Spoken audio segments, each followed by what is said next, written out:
I ain't frontin' with this money, you need it, cash advance. I'm stacking the bills and put them into rubber bands. People love the hustle, they love to sell the grams. We're legit with the shit, and now you know where I stand. I built for Cuban links. Want that true love, but your love is used up. You don't need me, cause I'm drinking till I puke up.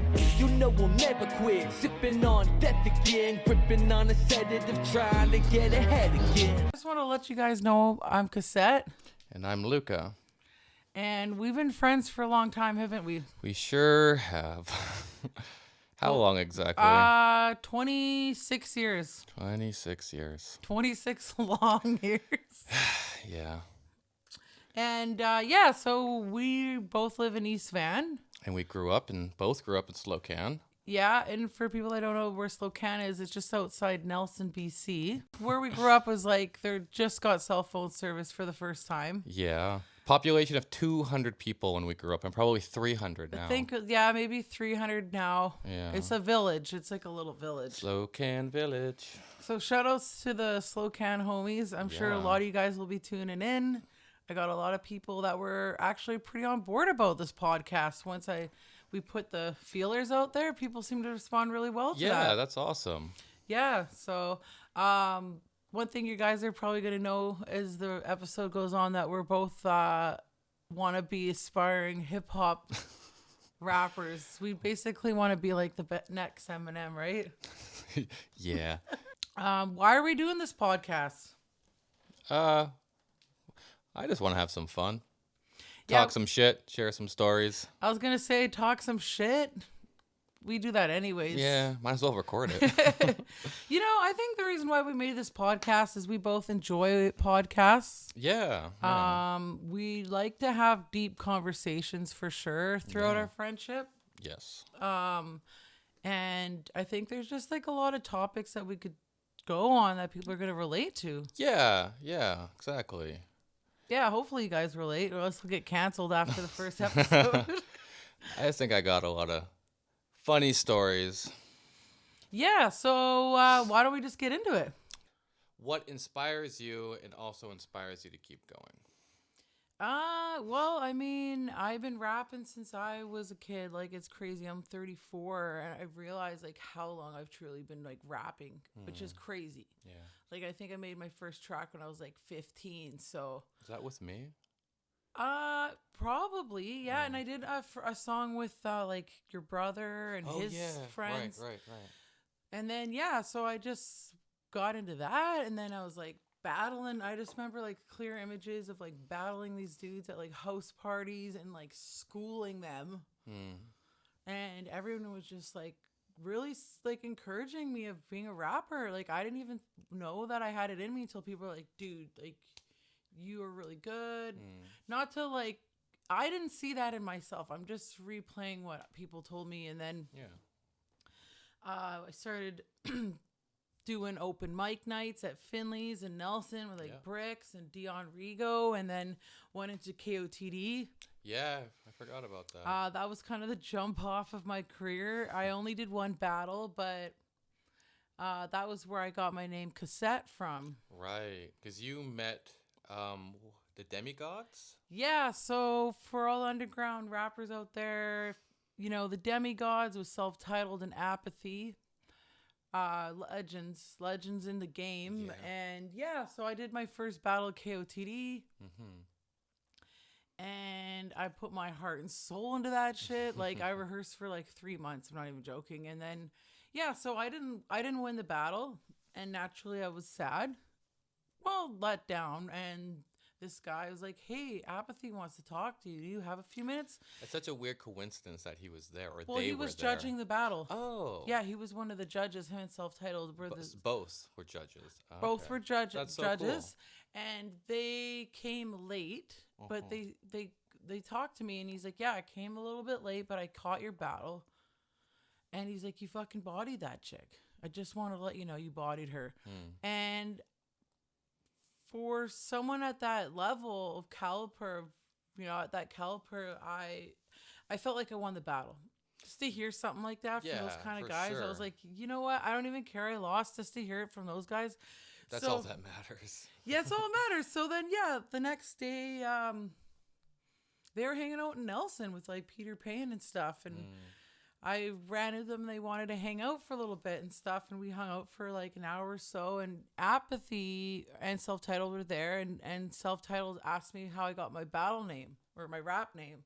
And I was like, yeah, I just go by Cass. And he's like, nah, man, you can't just call yourself Cass. Like, you need to come up with something better than that. I think Cassette's a great name. Yeah. And so Self-Titled was like, you should call yourself Cassette because my name's Cassie, Cassandra. So it's a playoff on my real name. And it's like kind of feminine and like just, in fact, I'm an old school rapper. But anyway, so he told me, but I didn't initially take it. I was like, yeah, I'll think about it. And he was like, what do you mean you'll think about it? When people ask you where you got your name from, you say the motherfucking demigods gave you your name. It's a bit arrogant.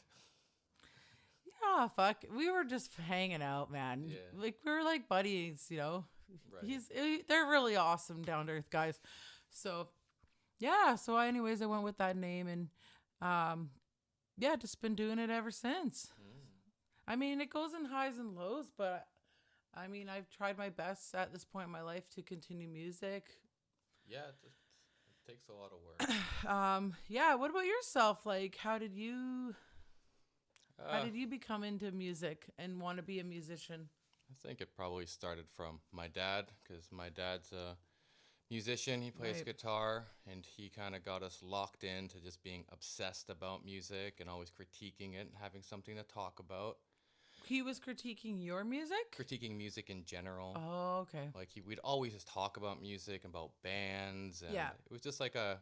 I shared that with my dad too. Yeah, I loved that. And then obviously my brother, Yeah. he was a huge hip-hop head, and he got me into it. Well, I remember you and I being really young and like freestyling. Like you and I did a lot of rap together when we were kids. Yeah. But like, Yeah. before we really were close friends, and after I got, bit by the hip-hop bug, and it was me and Dan hanging out a lot, he taught me how to rap, and then we would get together about every day. I don't know. We get together quite often and rap together and practice writing and freestyling.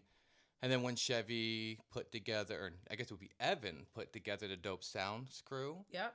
And then I would perform with them, and we did performances all over the Kootenays, and that got me really comfortable on stage and learning how to do like a proper set. And they also needed beats for that crew, so that's how I got into making beats, was making instrumentals for them. How many beats did you make for them? I didn't make too many. I probably made like, I don't know, 3 or 4 of them. Well, that's cool.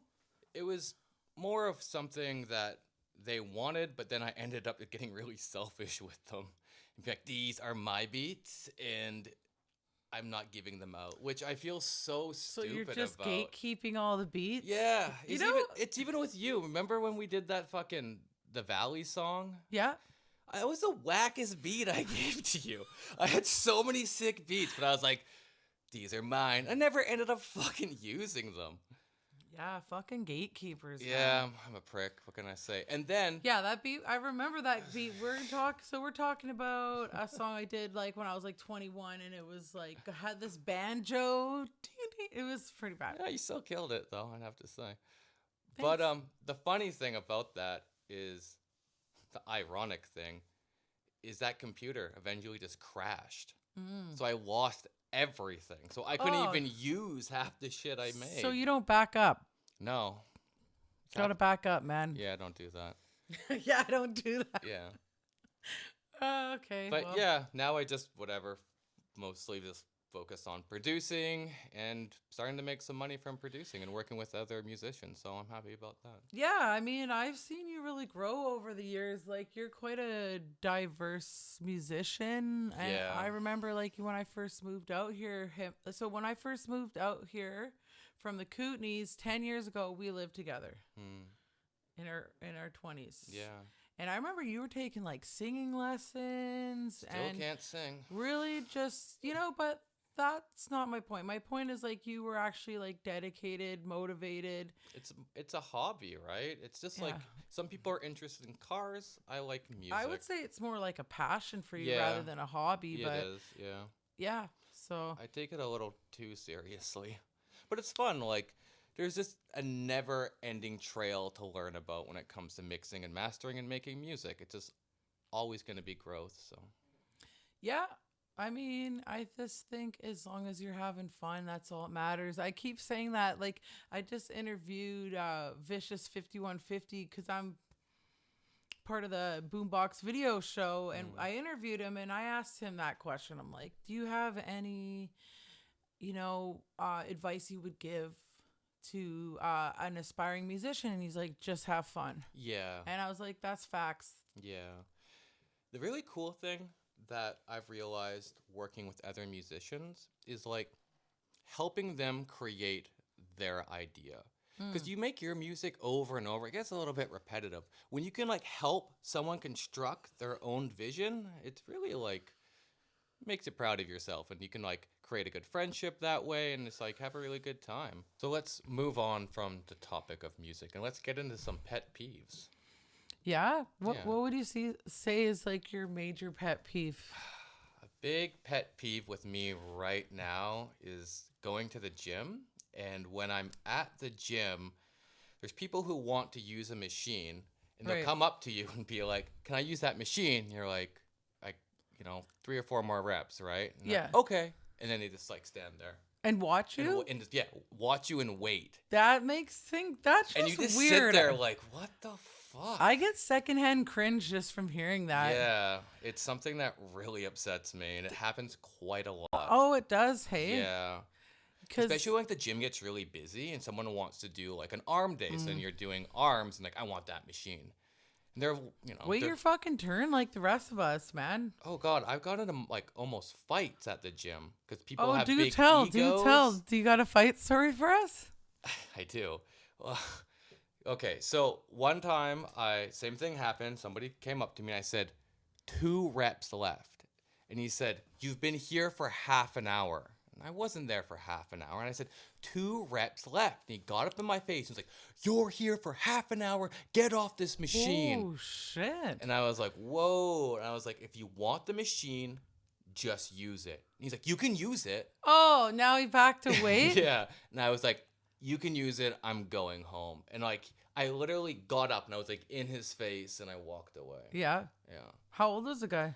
He was like in his late 30s. Yeah, I mean, personally, at the gym where I'm at, like, it's an all-female gym, and I've never run into anything like that. Because women are less confrontational. But, like, I just couldn't even imagine that, because usually, like, when you see somebody on a machine you want, you're like, okay, like, they just got on.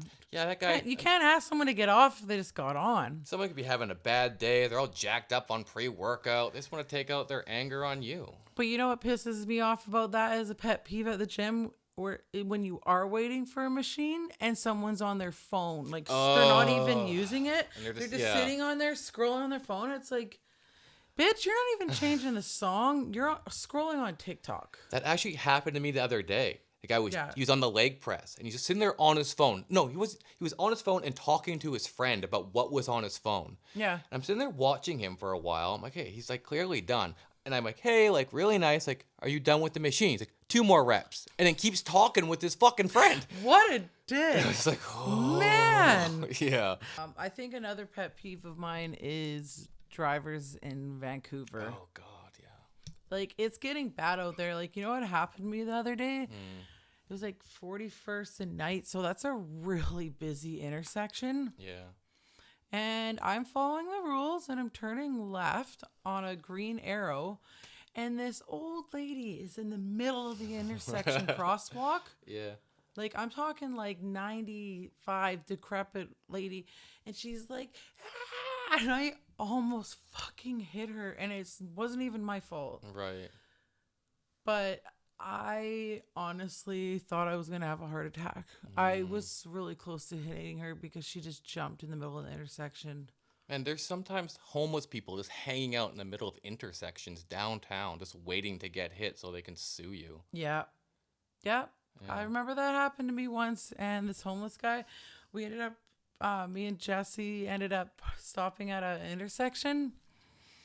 And this homeless guy ran up to I was in the passenger window, ran up to the passenger window, pulls his pants down, sticks his dick and balls on the glass window. And I was like, Jesse, go. And he just fucking guns it. Because at first I thought maybe he was going to pull out a gun because he's like this. Right, but he pulled coming out up his to the dick. car. And I'm like, he's got a gun. I'm like, oh, it's just his balls. Hey, that's almost as worse, Yeah. honestly. I don't know. Yeah. Would you rather be Vancouver? Answer our poll here. Would you rather be shot by a homeless person or exposed by them? I think exposed. I think I'd rather get shot than have to see that again. Yeah. Yeah. That actually reminds me of a funny story. One time I was on the bus and we're going down like Skid Row there on Hastings, and we pull up to a red light and I look over and there's this like woman in her late 50s and she's sitting on a carpet on the sidewalk, and beside her there's a dildo that's like this big it was in a bottle of Grey Goose. It was about the size of the Grey Goose. And she's just sitting there hanging out. And I just couldn't help but to think like, what are your intentions? I like was scrambling for my phone to like take a picture, but it hit a green light and we took off. And Yeah, that's crazy. it was a Kodak moment, I'd have to say. There's a lot of Kodak moments to go down at the downtown east side. Honestly, it's pretty sad. It's really sad. It's getting really bad down there, like with the housing crisis and like just the fentanyl epidemic, and then the pandemic. It's just, I don't know. And I noticed like, because I go down that street quite often, and there'll be like a lot of tents, like tent city. And then all of a sudden the next week it's all gone. Yeah, it's weird. They just kind of like kick them out. Yeah, the city just comes and boots them out, and they just Yeah. come back and rebuild. And yeah, I noticed that they've been coming out a lot to Commercial Drive. Like, I don't know, it's just really disappointing what's going on. Yeah. Yeah, so see a lot of shit, like out, living in East Van. Oh God. Like, dude, one time I was walking down Granville. It was so sad. It was like pouring rain. And there was this guy playing, are they congas? The big stand-up drums? Is that what they're called? Bongos? No, the big ones. Like you see at the okay. drum circle. Okay, what yeah. What called? I don't know. I just thought bongo drums. There's a name for them. But anyways, those big stand-up drums. And he's sitting there. It's like, boop, boop, boop, boop, boop, boop, boop, boop, boop, boop. It's pouring rain. And there's this homeless woman. And she's holding a rat. And she has What all the these fuck? blankets. She's going, like to the rhythm of the drum. I was like, dude. With a rat? I don't Like a know. pet rat? Yeah, like a pet rat. What the fuck? Yeah, the thing was huge. Like, yeah, it was quite the moment. It was like something we'd see in like a movie. You're like, dude, I gotta get the fuck out of here. Yeah.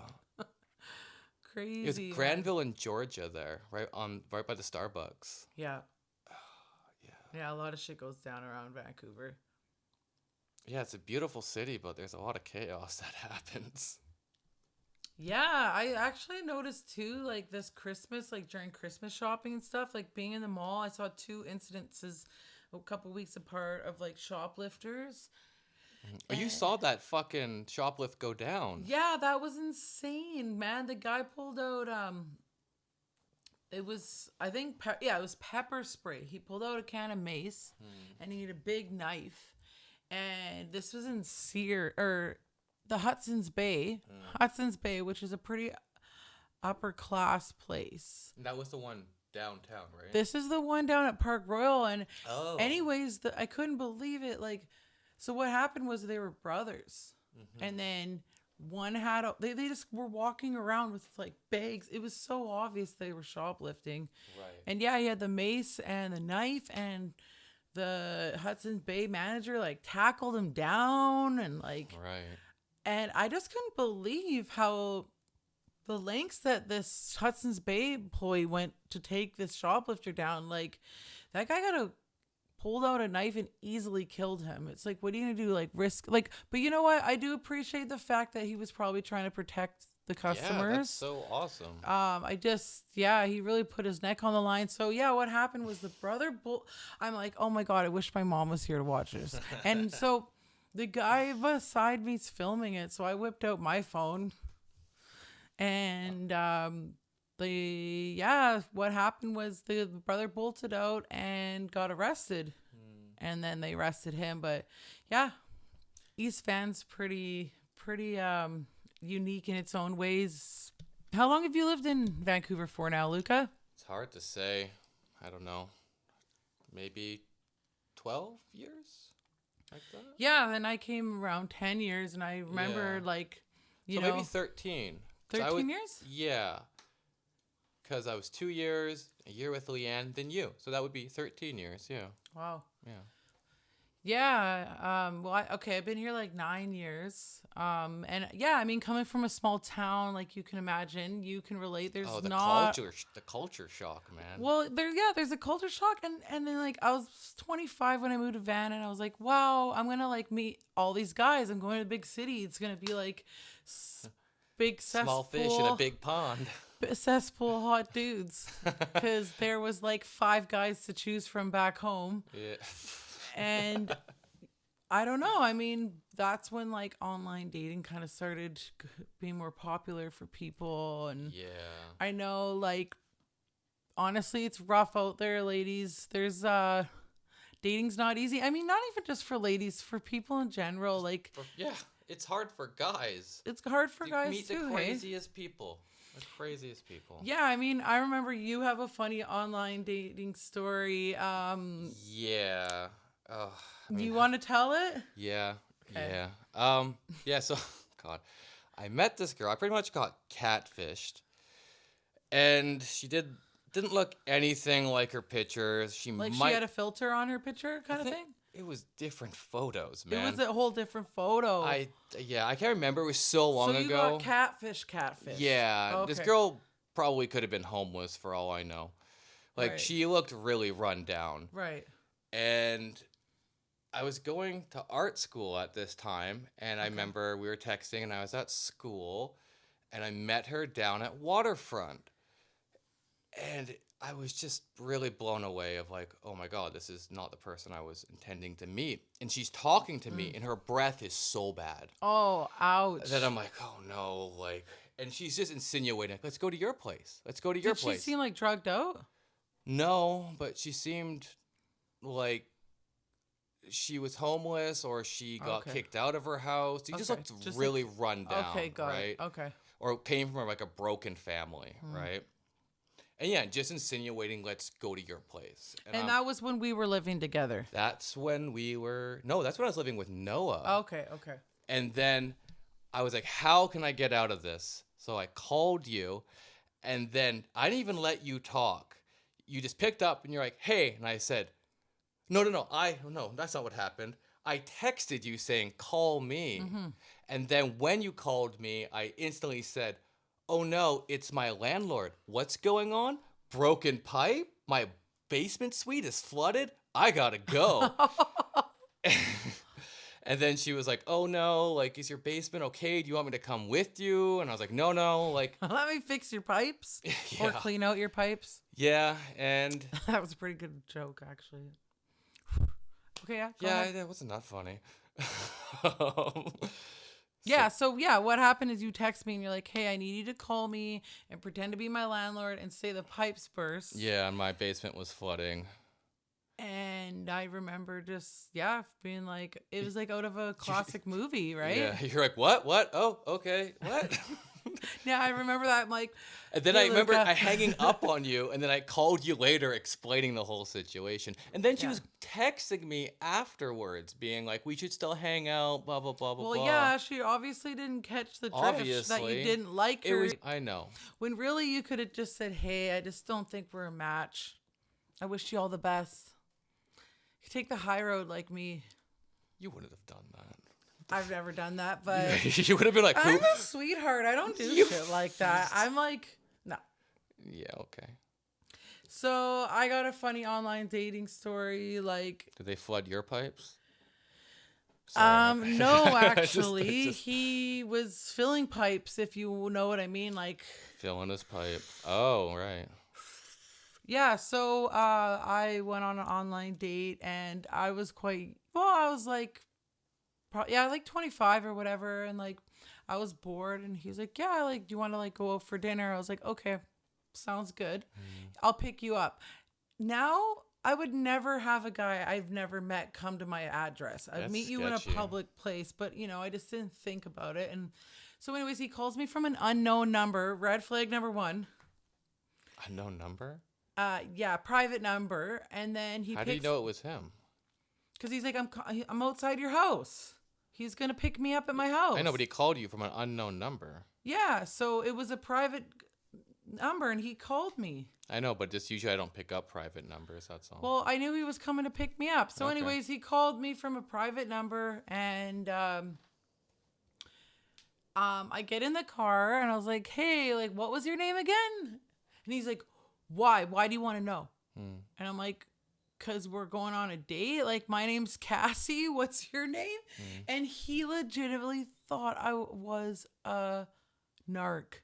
He's like, why do you want to know my name? Why do you want to know my name? And I'm like I got so weirded out. And he's like, makes up a fake name. He called himself Leroy. And I'm like, okay, red flag number 2. And then he's like, I just need to make a couple pit stops along the way. And I'm like, And anyways, what I realized he was doing was he was making drop-offs. He was selling crack. Because finally, after the second or third place we went, because people would come up to the car, give him money, he'd give him a bag. I'm like, are you a drug dealer? And yeah, it's like kind of funny. Like, you're paranoid about knowing my name, but you're not paranoid about being in a car with me while you're like drug dealing. Yeah. And then I don't know. He's like, okay, let's go out for supper. I can't believe I didn't run then. Yeah. And I just like ended up having supper with him. And then it was just so weird. And I ended up, so I got a free meal. It got a free meal. That's good. And then I got the fuck out of there. But that was pretty bad, man. Yeah. Like, I was literally watching him just deal drugs. It was not the ideal first date. Yeah, I think we should try to end it on a good note. Yeah. I really hope that you guys like what we're doing. It's our first episode, so I think it's a bit of trial and error. Yeah, definitely. It'll be fun. So for people that don't know who you are, again, Luca, tell the people who you are, where you're from, how we can find you, because we might as well throw some music tags in this right now. Yeah, I'll throw out some plugs. So, my name's Luca. You can find me on Spotify, YouTube, Instagram, and Facebook. My social media game is pretty lame, but I am... Don't give me that look. Got me off track here. But I've been remaking a song I created a while ago called Red Lights that I've just been like... Good song. Yes, I like it. What are you going to do that's different? I've changed the whole structure of the whole song, and yeah, so I'll release that at some point in time, and I'm also creating a music video that's also coming out at some point of time. And what about you? Yeah, I'm looking forward to that music video, by the way. Yeah. Well, it's just me and Ivy wanting to do a shout out to all the homies. Don't milk Ivy. Cassette. Anything new you're working on? So I got a couple collabs going on. I'm dropping one with Mr. Mike and C-Trick, that West Coast style one. Yeah. I also have another collab with Reflections and Fibs. It's like a cypher kind of thing, and we're gonna shoot a video for it probably in Nanaimo, so be on the lookout for that. And I got some shows coming up this summer. It's not released yet, but I'm gonna be going out to Victoria September 19th to perform, which I'm looking forward to. So yeah, that's just kind of what I'm doing right now. We'll drop all our social media handles in the comments, but if you guys want to add me to Instagram, it's Cassette the MC. And yeah, I'm on all platforms. Yeah. You can check out my latest you can check out my latest stuff on Spotify. Just punch in Cassette, maybe put one of my song names like Paid Now. And Ivy's got a Instagram handle called Ivy the Frenchin. So you guys add her up and she'll follow you back. All right. I think that's it. I think that's it. That's it. Do you get stoned off that fucking vape? Yep. That's good. Did I seem stoned? No. Really? Yeah. I thought maybe I seemed really stoned to you. No, you're good. No, I'm really taking weed these days, man.